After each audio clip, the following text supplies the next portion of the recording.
오늘 하루는 어떻게 보내고 계신가요? 저는 지금 동네 산책로를 걷고 있어요. 그냥 걷다가 생각이 정리될 때가 있거든요. 중년이 되니까 그런 시간이 더 소중해집니다. 오늘은 제가 아침에 직장인 익명 커뮤니티에서 글 하나를 봤는데요. 제목이 딱 이거였어요. 이혼하고 싶다. 읽으면서 마음이 좀 복잡했습니다. 누가 옳고 그르다 그런 판정문을 내릴 수 있는 글은 아니었고요. 다만 그 글 안에 요즘 40대 남자들이 어디에서 무너지는지, 그리고 왜 중년의 결혼이 감정이 아니라 구조에서 터지는지, 그런 힌트가 꽉 차 있더라고요. 사연을 간단하게 요약하면 이렇습니다. 결혼 14년 차, 아이 1명. 아내는 결혼 후 지속적인 체중 증가와 생활 태도 문제로 7년째 섹스리스 상태이고, 위생, 매너, 시간 개념 등 기본적인 생활 습관이 결혼 전부터 전혀 개선되지 않았다고 합니다. 직장은 1년에 한 번꼴로 그만두며 결혼 기간 중 실제 근무는 약 6년뿐이고, 수입도 대부분 본인 소비에 사용해 가게는 사실상 외벌이로 버티는 상황입니다. 본인은 연봉 7,500 수준까지 영끌하며 집 대출 카드값을 감당했고, 취미 운동도 포기한 채 살아왔지만 본인의 의견은 거의 존중받지 못했고, 시댁 부담은 전혀 없는 조건임에도 불구하고 배려를 느끼기 어려웠습니다. 가족 일정에서도 아내 쪽은 적극적이지만 본인 가족과의 약속은 일방적으로 취소되는 등 불신이 누적되었습니다. 결정적으로 회사 스트레스로 우울증과 공황장애로 무너졌을 때 아내가 공감이나 지지 대신 언제까지 이럴 거냐며 짜증을 낸 반응에 큰 상처를 받았고, 함께 늙어갈 수 없겠다는 생각이 들며 정이 크게 식었습니다. 현재는 경제적, 정서적으로 소진된 상태에서 이혼을 진지하게 고민 중입니다. 자, 이렇게 사연을 정리해 볼 수 있습니다. 저는 40대 중반이고 파이어를 목표로 살았고, 지금은 사실상 은퇴에 가깝게 살고 있습니다. 근데 파이어를 해보면요, 돈이 많아서 좋은 게 아니라 내 인생을 스스로 컨트롤할 수 있다는 게, 그게 참 좋습니다. 시간, 에너지, 건강, 관계, 이런 것들을 내가 다시 설계할 수 있게 되거든요. 그래서인지 저는 두부 문제를 볼 때도 자꾸 투자자처럼 생각하게 됩니다. 주식 얘기하려는 건 아니에요. 다만 투자자 마인드가 뭐냐면, 한번 터지면 끝나는 리스크를 되게 무서워합니다. 수익률이 조금 낮아도 내 인생을 통째로 날릴 리스크는 피하죠. 이게 제 철학이에요. 결혼도 사실은 장기 투자랑 비슷합니다. 처음엔 다 좋죠. 미래가 밝아 보이고 같이 그릴 그림이 있고 리스크는 잘 안 보이고. 근데 시간이 지나면요, 수익률보다 중요한 게 현금 흐름이고, 숫자보다 중요한 게 신뢰고, 운보다 중요한 게 운영입니다. 그 사연글의 핵심을 저는 이렇게 봤어요. 돈이 문제라기보다 돈이 만든 압력이 관계의 균열을 다 드러내버린 상태. 섹스리스나 외형 이야기도 나오는데 저는 그걸 외모의 문제로 읽지 않았습니다. 그건 표면이고요. 그 밑에 있는 건 상대가 나를 파트너로 대하냐라는 질문이었어요. 존중, 배려, 책임, 최소한의 협업. 그게 무너질 때 인간은 성욕보다 먼저 마음이 식습니다. 그리고 또 하나, 그 글 쓴 분은 외벌이에 가까운 형태로 가게를 책임지고 있었고, 본인은 회사에서 번아웃이 오고 우울증과 공황까지 겪었다고 했죠. 그런데 가장 무너졌던 순간이 뭐였냐면, 본인이 침대에서 정말 바닥까지 무너져 내려앉았을 때 배우자가 언제까지 이럴 거야 라고 툴툴댔다. 그 대목이었어요. 이게 왜 치명적이냐면요, 결혼은 결국 서로의 보험이거든요. 젊을 때는 몰라요. 그냥 같이 놀고 같이 살면 되는 것 같죠. 근데 40대부터는 인생의 고장이 납니다. 몸이든 마음이든, 직장이든 가족이든. 그때 배우자가 내 안전망이 되어주지 못하면 그 결혼은 구조적으로 위험해집니다. 투자에서 말하는 테일 리스크라는 게 있어요. 평소에는 괜찮아 보이는데 한 번 터지면 계좌가 아니라 인생이 날아가는 위험. 결혼에서도 그 테일 리스크가 있습니다. 내가 가장 약해졌을 때 상대가 나를 어떻게 대하느냐. 그게 그 관계의 진짜 신용 등급이에요. 사연글을 읽으면서 제가 느낀 건 이 부부는 이미 감정 싸움 이전에 운영이 망가져 있었어요. 한쪽은 책임이 계속 쌓이고 다른 한쪽은 회피가 계속 누적되고 약속과 생활의 기본 규칙이 안 맞고 작은 약속들이 계속 깨지고 이건 어느 날 갑자기 폭발하는 게 아니라 서서히 신용이 무너지는 과정입니다. 주식으로 비유하면요. 큰 악재 하나가 아니라 분기마다 조금씩 나빠지는 실적, 계속 늘어나는 부채, 반복되는 공시번복, 경영진의 말 바꾸기. 이런 게 쌓이다가 어느 날 신뢰가 끊기는 순간이 오죠. 그 순간에는 차트가 아니라 마음이 무너집니다. 아, 이건 회복이 어렵겠다. 사연글에 이런 대목이 있었어요. 정말 사소한 일인데 본인이 몇 번 말해도 무시하듯 넘어가다가 다른 사람이 한마디 하면 바로 움직이는 상황. 이거 겪어보신 분들 많을 겁니다. 그게 왜 그렇게 사람 속을 뒤집어 놓냐면요. 단순히 말을 안 들어서가 아니에요. 그 순간 머릿속에 이런 문장이 박힙니다. 나는 이 집에서 영향력이 없구나. 내 말은 가볍고 내 존재는 우선순위가 아니구나. 중년이 되면요. 사랑의 언어가 바뀝니다. 20대에는 달달한 말이 사랑처럼 들리지만 40대에는 내 말을 진지하게 받아주는 것이 사랑으로 느껴질 때가 많아요. 왜냐면 우리 인생이 이제는 말로만 해결되는 구간이 아니거든요. 체력도, 돈도, 시간도 다 제한이 생기니까요. 그리고 글 쓴 분이 계속 강조한 게 있었죠. 전부 내 말대로 하라는 게 아니다. 100개 중 20개 정도는 고민이라도 해줬으면 좋겠다. 이 문장이 저는 되게 현실적이라고 봤습니다. 결혼이 깨지는 이유는 대개 요구가 커서가 아니라 반응이 너무 없어서입니다. 요구가 조금 과해도요. 상대가 진심으로 협의하려는 태도가 있으면 사람은 버팁니다. 근데 태도가 없으면 요구가 작아도 마음은 무너져요. 여기서 저는 파이어족 관점 하나를 끌고 오고 싶습니다. 사람들이 파이어를 오해할 때 돈만 보고 산다 라고 말하잖아요. 근데 진짜 파이어는 돈을 사랑해서가 아니라 내 인생에서 강제성을 줄이기 위해 하는 겁니다. 강제성이 줄면 뭐가 생기냐? 선택권이 생깁니다. 그 사연글을 쓴 분은 선택권이 거의 없었어요. 외벌이에 가까운 책임, 대출 부담, 매달 카드값 걱정, 취미와 운동 포기. 이게 뭐냐면요. 인생이 레버리지 상태라는 겁니다. 레버리지는요. 평소에는 티가 안 납니다. 근데 시장이 흔들릴 때, 내가 아플 때, 회사에서 무너질 때, 그때 바로 마진콜이 옵니다. 그리고 마진콜은 돈이 아니라 정신으로 먼저 옵니다. 우울, 불안, 공황. 더는 못하겠다는 몸의 경고죠.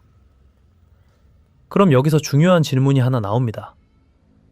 이 부부의 문제는 아내가 나쁘다 혹은 남편이 예민하다의 문제가 아닙니다. 저는 그렇게 단순하게 편들고 싶지 않아요. 대신 이렇게 묻고 싶어요. 이 결혼은 지금 공동체냐 아니면 동거냐? 더 정확히는 협업이 되느냐 아니면 한쪽의 단독 운영이냐? 가정은 작은 회사입니다. 가정이라는 회사는 돈만으로 굴러가지 않아요. 운영이 필요하고 규칙이 필요하고 상호 존중이 필요하고 무엇보다 위기 대응 매뉴얼이 있어야 합니다. 근데 사연글을 보면 위기 대응 매뉴얼이 없었던 거예요. 아내가 직장을 오래 유지하지 못하고 수입이 들쭉날쭉하고 소비는 자기중심으로 흐르고 생활 습관과 기본 매너에서 계속 마찰이 생기고 약속과 시간 개념이 계속 충돌하고 이걸 14년 동안 그냥 참고로만 버틴 겁니다. 투자자들은 이런 걸 뭐라고 부르냐면 손실을 현실화하지 않은 채로 계속 끌고 가는 상태라고 부릅니다. 손절을 빨리 하라는 말이 아니라요. 손실을 인정하고 구조를 바꾸지 않으면 손실은 계속 누적된다는 뜻입니다. 그리고 여기서 하나 더. 제가 중년이 되고 파이어를 하고 은퇴에 가까운 생활을 하면서 제일 크게 깨달은 게 있습니다. 인생에서 제일 비싼 비용은 돈이 아니라 정신자본입니다. 정신자본이 뭐냐면요. 내가 뭔가를 견딜 수 있는 마음의 체력, 회복력, 자기 존중감, 내일을 기대할 힘. 이게 무너지면 돈이 있어도 삶이 맛이 없습니다. 반대로 정신자본이 튼튼하면 돈이 좀 부족해도 버틸 수 있어요. 사연글에 글 쓴 분은 그 정신자본을 이미 많이 소진한 상태였고 결정적으로 아플 때 버림받을 수 있겠다는 공포를 느꼈죠. 그 공포는요, 중년에게는 치명적입니다. 왜냐면 우리는 이제 더 젊어질 수 없는 구간에 들어가니까요. 몸도, 경력도, 인간관계도, 회복 시간이 길어집니다. 그래서 저는 그 글을 읽으면서 이런 말을 해주고 싶었습니다.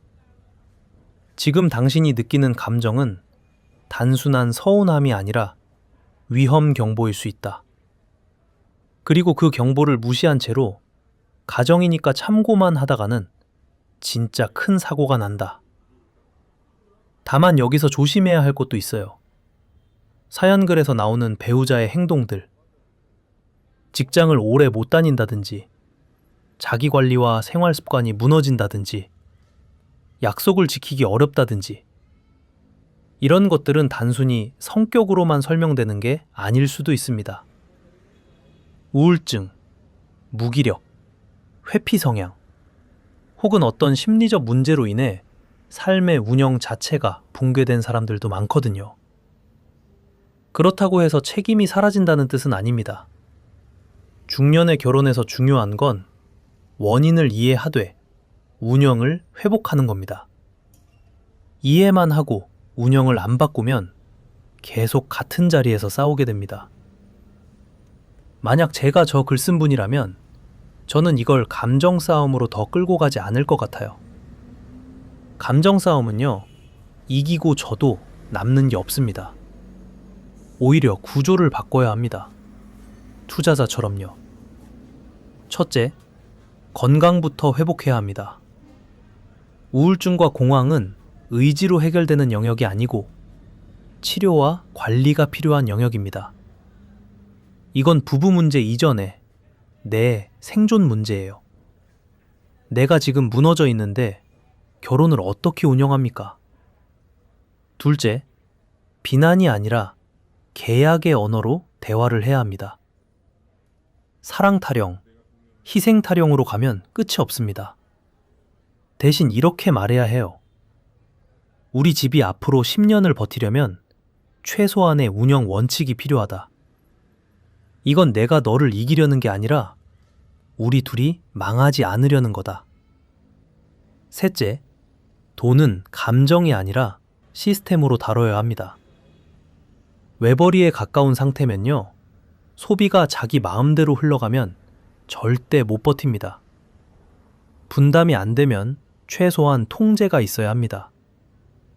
통제라는 말이 거칠게 들리죠? 근데 투자에서 리스크 관리는 통제입니다.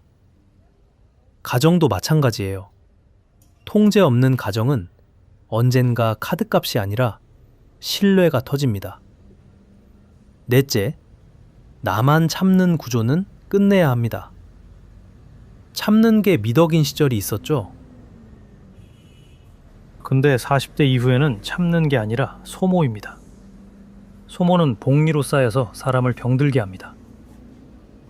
다섯째, 이혼을 결정하든 말든 최소한 정리된 판단으로 가야 합니다.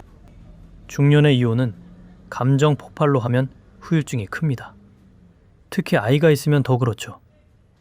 그래서 저는 이혼이든 유지든 둘 중 하나를 빨리 선택하라는 말은 못하겠습니다. 대신 점검표는 만들라고 말하고 싶어요.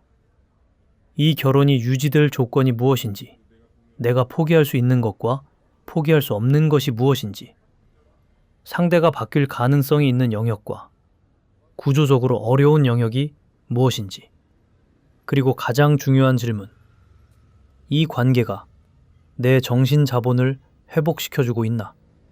아니면 계속 갉아먹고 있나? 이 질문에 답이 계속 갉아먹는다면요, 그때는 정말로 큰 결정을 고민해야 합니다.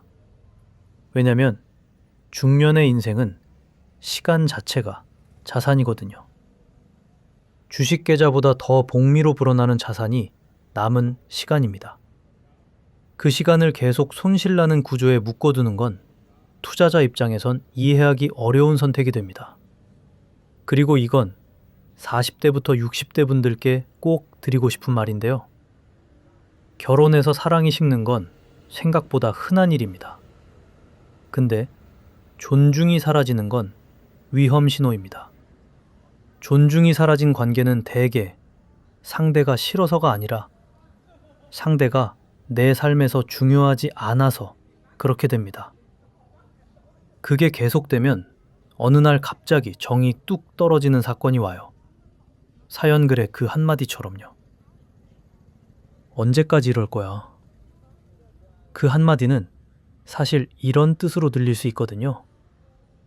너의 고통은 내 일정에 방해된다. 그 말을 듣는 순간 사람은 깨닫습니다. 아, 나는 이 관계에서 안전하지 않구나. 결혼의 마지막은 보통 외도나 큰 사건이 아니라 안전감의 붕괴에서 옵니다. 내가 아프면 챙겨줄 거라는 믿음, 내가 무너지면 버텨줄 거라는 믿음, 내가 힘들면 내 편이 되어줄 거라는 믿음. 그 믿음이 깨지면 14년이든 20년이든 한순간에 의미가 흔들립니다. 다만 저는 이 얘기를 하면서도 누군가의 배우자를 조롱하거나 깎아내리고 싶진 않습니다. 그 사람도 그 사람대로 무너져 있을 수 있어요. 하지만 중요한 건 무너진 상태를 방치하면 가정 전체가 같이 무너진다는 겁니다.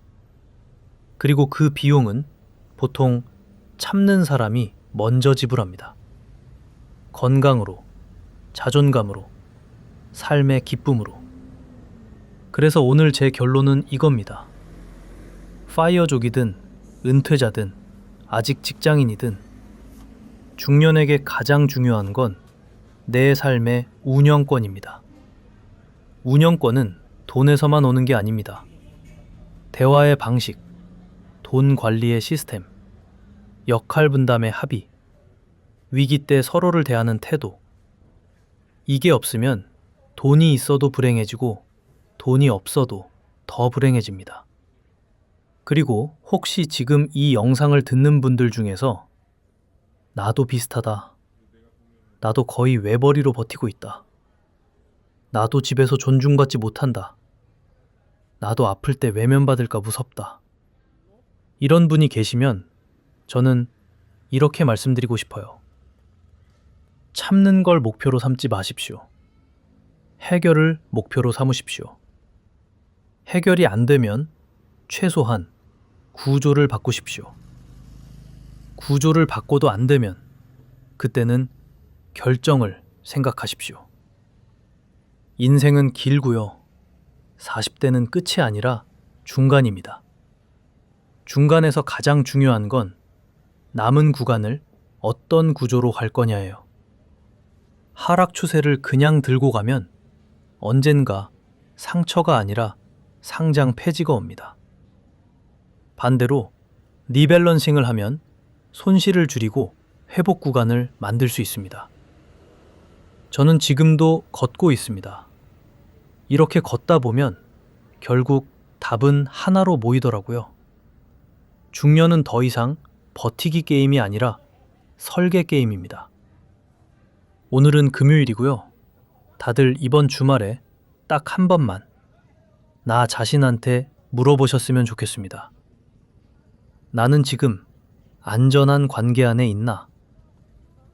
나는 지금 존중받고 있나? 나는 지금 이 삶을 운영하고 있나? 그 질문에 답이 계속 불편하다면 그 불편함이 바로 신호일 수 있습니다. 신호는 무시하면 커지고 바라보면 작아집니다. 오늘은 여기까지 이야기해 볼게요.